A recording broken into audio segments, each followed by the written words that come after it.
हरे कृष्णा। देवियों एवं सज्जनों,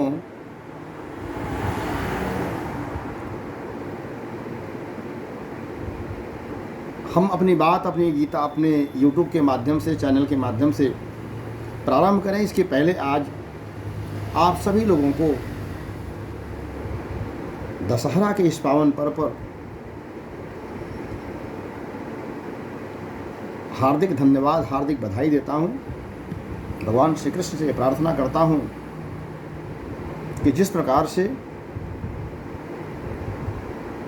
बुराई के ऊपर अच्छाई का विजय, अधर्म के ऊपर धर्म की ध्वजा का फहराना,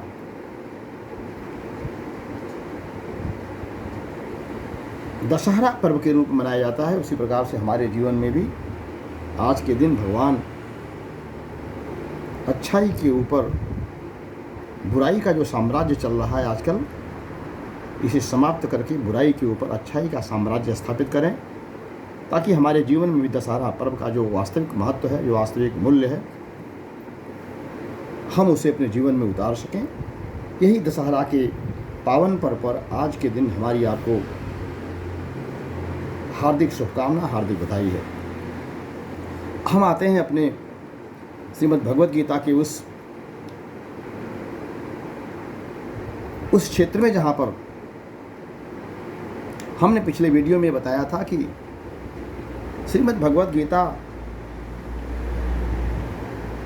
की आवश्यकता क्यों पड़ी, भगवान श्री कृष्ण ने ये भगवद गीता क्यों कही।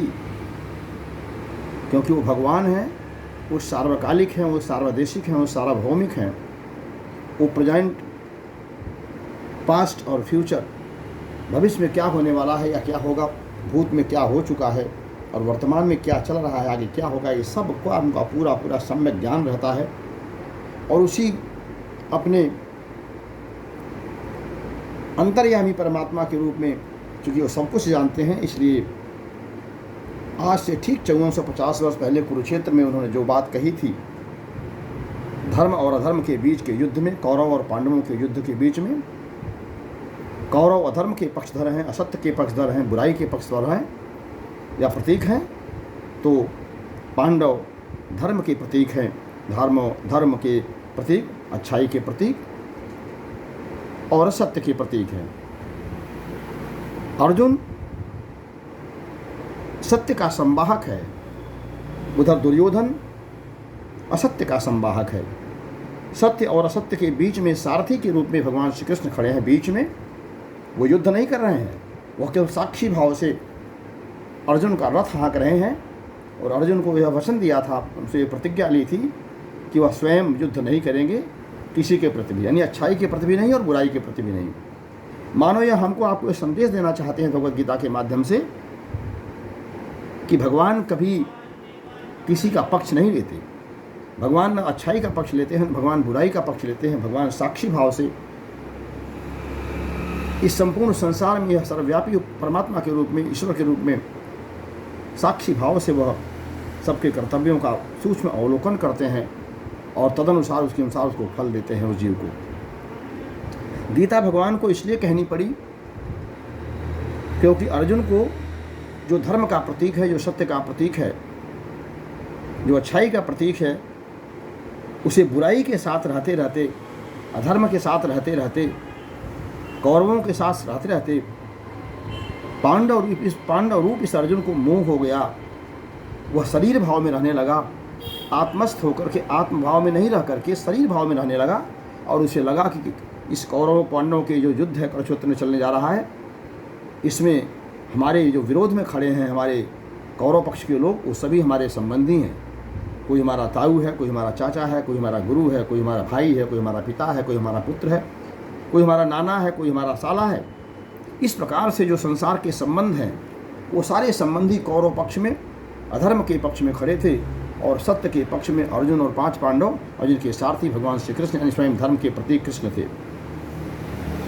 यह इस बात का भी प्रतीक है, इस बात का भी संकेत देता है कि जब जब युद्ध होता है, जब जब अधर्म और सत्य और असत्य के बीच में, धर्म और अधर्म के बीच में, अच्छाई और बुराई के बीच में जब जब संघर्ष होगा, तो अधर्म के पक्ष में, असत्य के पक्ष में ज़्यादा लोग आपको खड़े हुए दिखाई पड़ेंगे। जो सच्चाई का पक्षधर होगा, जो ईमानदार होगा, जो अच्छा व्यक्ति होगा, जो सही बात कह रहा होगा, उसके सामने उसके साथ बहुत कम लोग खड़े होंगे। यह भी हो सकता है कि कोई भी न खड़ा हो, अकेला खड़ा हो, उसके साथ में उसके पीछे भगवान खड़े हों। आज भी आप देखिए अपने परिवार में, अपने समाज में, अपने घर में, अपने ऑफिस में, जहाँ कहीं भी आप हैं, अपने आसपास देखिए, तो आपको जो सही बात कहने वाला होगा उसके 10 बुराई करने वाले मिलेंगे। उसके विरोधी 10 हो जाएंगे, शत्रु 10 हो जाएंगे। और जो मुंह पर अच्छी बात करने वाला, पीठ पीछे बुराई करने वाला होगा, जो आपका अहित करने वाला होगा, जो बैक बाइटिंग करने वाला होगा, उसके हजारों मित्र आपके कार्यालय में, आपके ऑफिस में, आपके घर में, आपके आसपास भी आपको दिखाई पड़ेंगे। यानी सत्य परास्त होता हुआ सत्य अकेला दिखेगा, लेकिन असत्य जीतता हुआ और असत्य हजारों लोगों के साथ में दिखाई देगा। और यही कारण है कि कौरवों के पक्ष में 18,000 अक्षौहिणी सेना थी और पांडवों के पक्ष में 11 अक्षौहिणी सेना थी। पांडवों के पक्ष में 18 अक्षौहिणी, क्षमा करें, कौरवों के पक्ष में 18 अक्षौहिणी सेना और पांडवों के पक्ष में 11। यानी कौरव ज़्यादा, पांडव कम। लेकिन जो कम होता है, लेकिन सत्य का पक्षधर भगवान श्री कृष्ण जिसके साथ में होते हैं, धर्म के प्रतीक जिनके साथ में होते हैं, विजय उसी की होती है। आप देखिए, आज भी देखिए, आपके अंदर भी अच्छाई और बुराई का संघर्ष हमेशा चलता रहता है, लेकिन अंत में विजय श्री मिलती है अच्छाई को, विजय श्री मिलती है पांडवों को, विजय श्री मिलती है धर्म को। क्योंकि भगवान श्री कृष्ण गीता के अंतिम श्लोक में साफ साफ कहते हैं कि किसकी विजय होती है? जहाँ धर्म होता है, जहाँ कृष्ण होते हैं, जहाँ भगवान होते हैं, जहाँ सत्य होता है। और सत्य का नाम ही भगवान है, सत्य का नाम ही ईश्वर है, धर्म का नाम ही ईश्वर है, अच्छाई का नाम ही ईश्वर है। यानी जहाँ पर ईश्वर है वहाँ पर सत्य ही रहेगा, या जहाँ पर सत्य है, धर्म है, ईमानदारी, अच्छाई है, वहाँ पर कहीं न कहीं ईश्वर का वास होगा और अंत में उसकी विजय होगी। तो महाभारत में कुल 18 पर्व हैं और उस 18 पर्व में से एक पर्व भीष्म पर्व भी है। और उस भीष्म पर्व के 13वें अध्याय से लेकर के 42वें अध्याय तक श्रीमद् भगवद गीता का पर्व भी आता है। और वहीं से यह महाभारत के, वहीं से यह श्रीमद् भगवद गीता को उठा करके एक अलग ग्रंथ के रूप में, एक अलग धर्मशास्त्र के रूप में, एक अलग जीवन ग्रंथ के रूप में अलग से भगवान ने हमारे आपके लिए उपलब्ध करा दिया, वेदव्यास जी ने उपलब्ध करा दिया, ताकि हम आज के जीवन के संघर्ष में, जहाँ हम आए दिन अपने क्षण प्रतिक्षण अपने परिवार में, अपने समाज में, अपने स्वयं के भीतर धर्म और अधर्म की, अच्छाई और बुराई की लड़ाई होते देखते रहते हैं, महाभारत होते देखते रहते हैं, हमें आपको इससे शिक्षा मिल सके कि हम प्रतिकूलता चाहे कितनी भी कठोर क्यों न हो, बेईमानी, अनाचार, अत्याचार, दुराचार, अधर्म चाहे कितना शक्तिशाली क्यों न हो, कितना उसके साथ खड़े हुए लोग क्यों न हो, संख्या बल में हो कितना ही ज़्यादा क्यों न हो, लेकिन अंत में विजय होती है सत्य की, विजय होती है अच्छाई की, विजय होती है धर्म की, विजय होती है पांडवों की।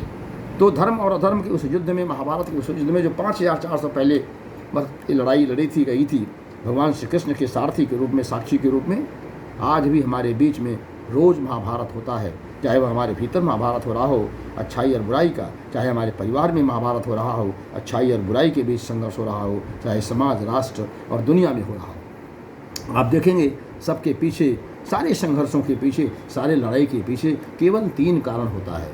पहला जर यानी प्रॉपर्टी यानी पैसा, दूसरा जोरू यानी महिला यानी औरत, और तीसरा जमीन यानी भूमि। और ये कौरव पांडवों का महाभारत का जो युद्ध हो रहा है, यह भी जर, जोरू और जमीन के लिए ही हो रहा है। और आज भी महाभारत होता है हमारे घर में, हमारे परिवार में, हमारे समाज में, 2 भाइयों के बीच में, जो देशों के बीच में, वह भी जर, जोरू और ज़मीन के लिए हो रहा है। चाहे आप यूक्रेन और रूस का युद्ध देख लीजिए, चाहे ईरान का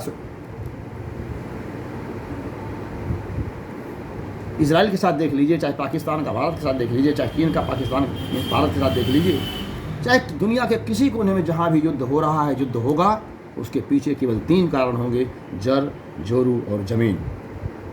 तो जर, जोरू और ज़मीन रूपी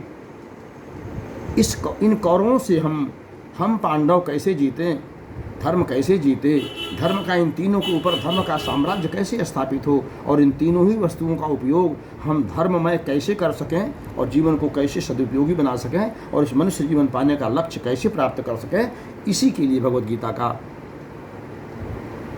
अन्वेषण, भगवद गीता का गायन, भगवद गीता की जो का उपहार भगवान ने हमको आपको दिया है श्रीमद् भगवद गीता के रूप में, जो महाभारत के भीष्म पर्व के 13वें अध्याय से लेकर के 42वें अध्याय तक इसका वर्णन किया गया है।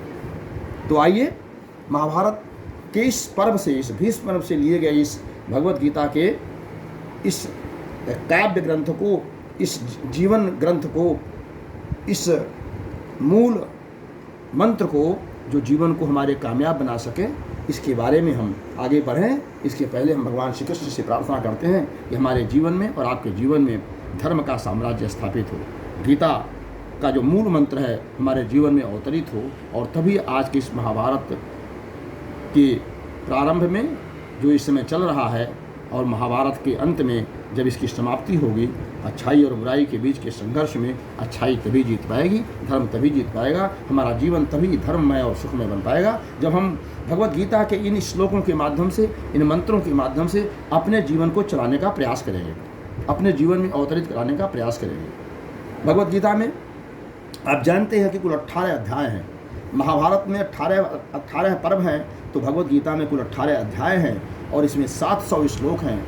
इस भगवद गीता का प्रारंभ होता है धर्म से और भगवद गीता का अंत होता है धर्म से।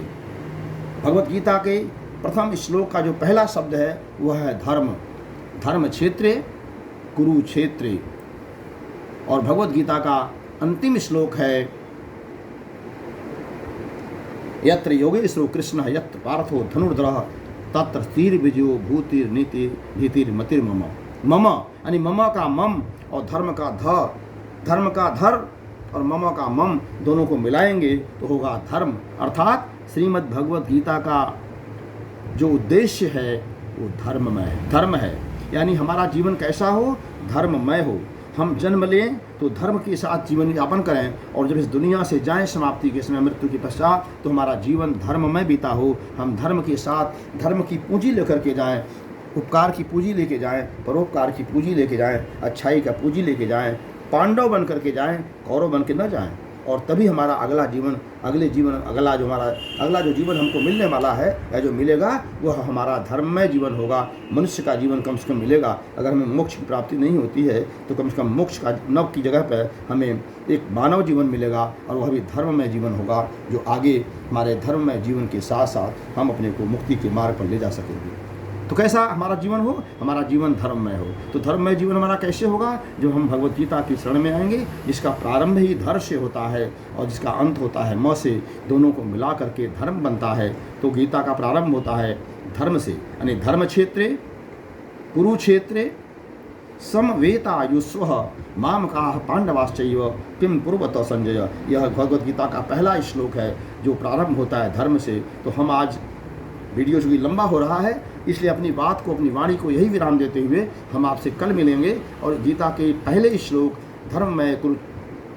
धर्म क्षेत्रे कुरुक्षेत्रे समवेतायुस्व पर चर्चा करेंगे।